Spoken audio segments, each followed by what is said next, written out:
안녕하세요. 오늘은 우리 한국비밀협회, 우리 사단법인 한국비밀협회가 진행하고 있는 투수 성능 지속성 검증 시험 방법이 어떤 특징을 갖고 있는지에 대해서 알아볼 건데요. 지난 시간에는 서울시가 하고 있는 투수 성능 지속성 검증 시험이 뭐가 문제인지, 어떤 점들을 개선해야 되는지에 대해서 알아봤어요. 어, 오늘 지금 이제 보시면 여기는 시공하고 만 6 년이 지난 현장입니다. 만 6년 전이나 지금이나 이렇게 똑같이 물을 부어도 계속 투수가 될 수 있는 그런 현장이 있는데요. 어쩌면 이거는 이렇게 잘 투수가 됨에도 불구하고 서울시의 검증 방법은 시험 방법이 없기 때문에 서울시로서는 인증을 할 수 없는 그런 방법이기도 해요. 그래서 이 블럭의 종류에 상관없이 결국은 투수 블럭이라는 건 물이 잘 투수가 되는 게 중요한 거고 투수 성능 지속성도 그게 중요한 건데 투수 블럭이 꼭 뭐 자체 투수 블럭만 된다 이거는 아니지 않습니까? 그래서 우리 비물협회에서는 이런 블럭의 종류에 상관없이 어느 블럭이 됐든 정말 막히지 않고 지속적으로 투수 성능을 유지시킬 수 있는, 그래서 지속 가능한 물순환을 실현할 수 있는 그런 방법에 대해서 우리가 알아보려고 합니다.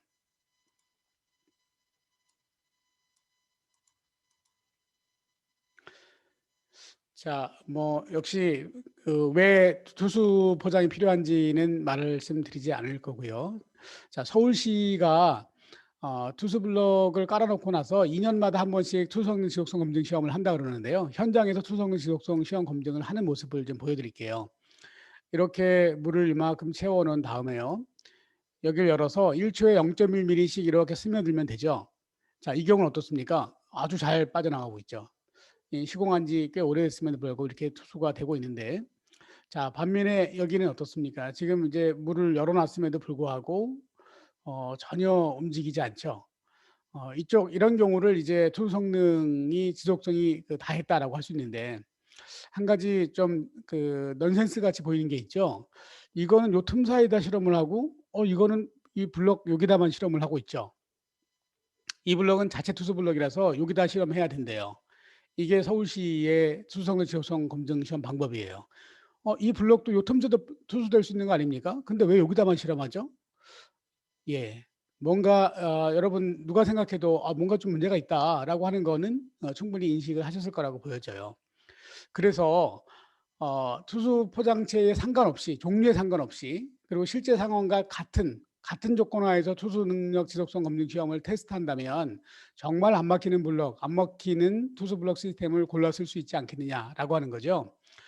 그래서 그것을 시험할 수 있는 방법 자체를 이렇게 특허를 받아서 비물협회가 준비를 해 놨습니다. 자, 보시는 것처럼 어떤 블럭이든 간에 이 블럭 사이도 존재하기 때문에 이 틈이 같이 포함돼서 측정될 수 있게끔 하는 것, 이게 중요하죠.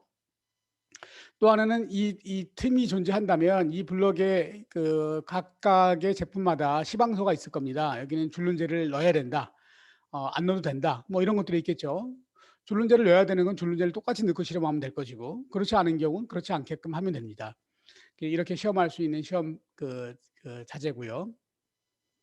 서울시와 우리 비물협회에 시험하는 시험기, 그러니까 다시 말씀드리면 블록을 고정하는 것 자체가 좀 틀리죠. 여기는 지금 이렇게 고정을 시킨다 그러면 일정한 사이즈밖에 안 된다는 거죠. 예, 일정한 블록 사이즈, 그리고 그것도 한 장을 여기다 그냥 딱 집어넣고 테스트한다는 그런 거로 볼 수 있을 거고요. 반면에 이런 경우는 어떻습니까? 사실 블럭의 크기가 20cm 곱하기 2cm만 있는 것도 아니고 20cm 곱하기 30cm 곱하기 30cm도 있고 20cm 곱하기 30cm도 있고 다양한 사이즈가 될 수 있기 때문에 블럭의 사이즈에 상관없이 거기에 맞춰서 테스트할 수 있게끔 이렇게 잡아주는 것 자체부터 좀 차이가 나게끔 만들었고요. 자, 다음 거를 보면요. 서울시의 시험 장치는 이 장치 하나하나마다 아래에 이렇게 진동기가 달려 있어요. 그래서 진동을 가할 때 이 블록 자체 이 아래쪽으로 진동을 가할 수 있게끔. 자, 그런데 여러분 우리가 이게 실제 땅에 블록 위에 협작물들이 깔리고 그게 이제 진동이 들어갈 때 땅이 지진이 일어나서 이게 들어가는 게 아니죠. 위쪽에서 진동이 가해지는데 아래쪽에서 이 땅 자체가 흔들리는 것처럼 모사되는 것도 잘못된 방법이죠. 또 하나는 이렇게 시험기마다 진동기를 다 부착돼 가지고 시험기를 만들면 시험기 자체가 되게 비싸겠죠. 예. 반면에 이렇게 보시는 대로 그 고정을 시키되 그 진동기, 핸드 진동기로 여 위에서 진동을 가한다 그러면 이 시험기는 여기 진동기가 달라붙지 않기 때문에 훨씬 더 저렴하게 만들 수가 있어요.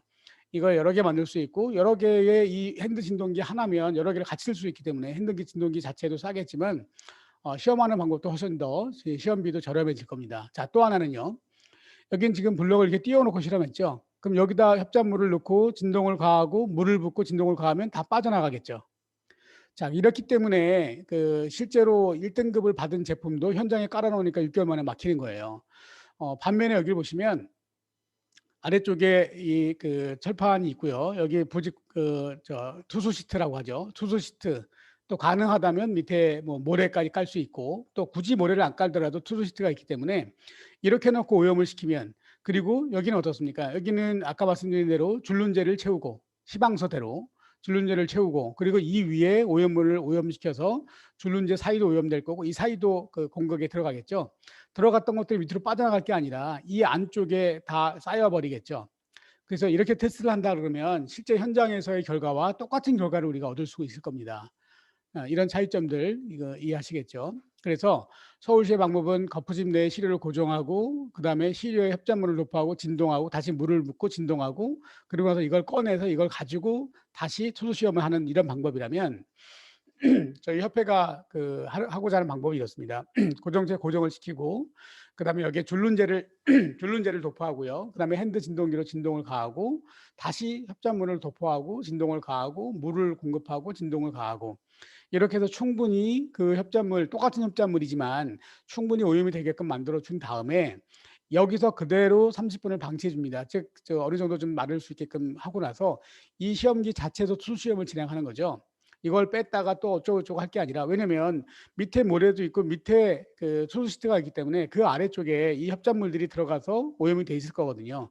근데 그걸 털어내 가지고 따로 협작물 이 투수 블럭의 투수 능력을 측정한다? 그러니깐 그 결과가 안 맞는 거죠. 현장하고 똑같이 해야죠. 그죠? 예. 이렇게 할 수 있게끔 시험하는 절차도 변경을 했습니다. 물론 협작물의 입도나 협작물의 양은 서울시가 그동안에 1 년에 걸쳐서 테스트를 해서 표준을 만들어 준 거기 때문에 이 기준을 그대로 사용하는 것으로 했습니다. 아까 말씀드렸듯이 이렇게 5 년치를 가지고 오염을 시켜서 투수 성능 지속성 등급을 매겼고 그 등급을 매긴 제품만 사용했는데도 불구하고 1 년 12 개월 만에 5 년치를 오염시켰는데도 불구하고 1 년 11 개월 만에 이렇게 떨어져 버렸다. 자, 아까 지금까지 말씀드렸던 서울시 방법대로 했기 때문에 이런 거죠. 이것을 우리 빗물협회의 방법대로 한다면 이런 경우가 절대 있을 수가 없겠죠. 서울시가 그러다 보니까 이 자체 투수 블럭에 대해서만 이렇게 시험을 하고 이런 그 막히지 않는 줄눈제를 넣지 않아서 아예 막히지 않는 경우는 시험이 불필요하다고 했는데 아까 우리가 서울시 때도 얘기했지만 이렇게 정말 안 막히는 블럭인데 이거는 서울시 방법대로라면 투성능 지속성 검증 시험 성적을 받을 수 없다라는 거죠. 그러면 공무원들이 성적서가 없다고 이걸 안 써요. 아무리 좋다 그래도. 여기 시험을 시행하지 않는다 그랬는데 그래도 안 써요. 왜? 서울시는 시험 성적서가 있어야 된다고 얘기하니까. 앞뒤가 안 맞죠. 그런데 이거는 무조건 투수 성능 1 등급을 받았는데도 6 개월 지나니까 막혀요. 그래도 이것만 써요. 왜? 인증서가 있으니까. 이렇게 말도 안 되는 그 일을 하고 있다라고 하는 거죠. 그래서 우리가 이렇게 수성 검증 시험을 새로 만든 이유가 바로 이겁니다. 블럭의 종류에 상관없이 시험이 가능하다. 자체 투수 블럭뿐만이 아니라 틈수 블럭이든 틈새 블럭이든 이형 블럭이든 어떤 블럭이든 간에 투수가 되는 게 중요하다. 그 블럭이 자체 투수 블럭이어야만 될 이유가 전혀 없다. 이렇게 사실 서울시가 하다 보니까요. 특정 업체만 돈을 벌고 나머지 업체들은 아주 불만이 쌓여가는 그런데 특정한 업체가 돈을 벌어 그것도 좋죠. 정말 뭐 능력이 된다면. 근데 그걸 깔아놨는데 그것도 금방 막혀 버렸는데 이거 뭔가 큰 문제가 있다는 거죠. 자, 두 번째 그래서 현장 상황과 유사한 상황에서 검증이 이루어지기 때문에 시공 후에 여기서 얻은 결과가 실질적으로 현장에서 똑같이 이루어진다. 그리고 실질적으로 줄눈제도 시공하는 대로 그대로 시방서대로 하고 뭐 이렇게 할 수 있는 조건을 만들고 있기 때문에 우리가 이렇게 통과한 여기서 인증서를 받은 제품에 대해서는 정말 안전하게 그리고 이것들을 쓰면 정말 현장에서도 안 막힐 수 있는 그런 확신이 있다라는 것이죠. 그래서 저희 사단법인 한국빗물협회는 이렇게 자신 있게 말씀드릴 수 있을 것 같아요. 뭐냐면 우리 협회에서 인증서를 받은 제품이라면 보통 우리가 하자 이행 보증 증권을 끊거든요. 그거는 그 2년을 끊게 돼 있어요. 그런데 5년치를 오염시켰는데 안 막힌다라고 인증서를 받았는데 2년 이내에 막혔다? 아까 보셨던 것처럼? 그럼 그게 하자죠, 분명히. 아니, 투수 블록이 투수가 되자고 했는데 투수가 안 되면 하자 아닙니까? 그래서 2년 이내에 만약 막힌다면 우리 그 빗물협회는, 우리 협회 회원사들은 우리 협회에서 이런 인증서를 받았다고 하면 우리가 이 기준 지하로 떨어진 경우에는 우리 스스로 하자로 생각하고 재시공을 하겠다. 이렇게 강력하게 말씀을 드릴 수 있는 겁니다. 그렇다 그러면 정말 지속 가능한 물순환이 가능할 거고, 그를 통해서 미세먼지도 저감할 수 있을 거고요. 지하수도 충전될 수 있을 거고요. 비점 오염원도 저감시킬 수 있을 것이고요. 도시 열섬 현상도 극복할 수 있을 것이고요. 기후 변화에 대해서 우리가 정말 스마트한 그린 도시를 만들어 가는데 바로 이런 것들이 가장 기초적이지만 또 중요한 역할을 한다라고 생각합니다. 따라서 다시 한번 우리가 이런 인증 제도를 적극적으로 정부기관에 또 우리 지자체에 활용될 수 있도록 협회가 같이 노력할 겁니다. 여러분 같이 함께 노력해서 우리나라의 환경에 이바지할 수 있도록, 그리고 더 나아가서 이렇게 시험 그 검증 방법들을 우리가 국제 특허도 출원했기 때문에 해외에서도 충분히 이 방법들이 이용될 수 있고, 우리 협회의 기술력, 그리고 이로 인해서 우리 협회와 같이 우리 회원사들이 해외로 나갈 수 있는 그런 토대가 만들어질 거라고 확신합니다. 네, 오늘 강연은 이걸로 마치겠습니다. 감사합니다.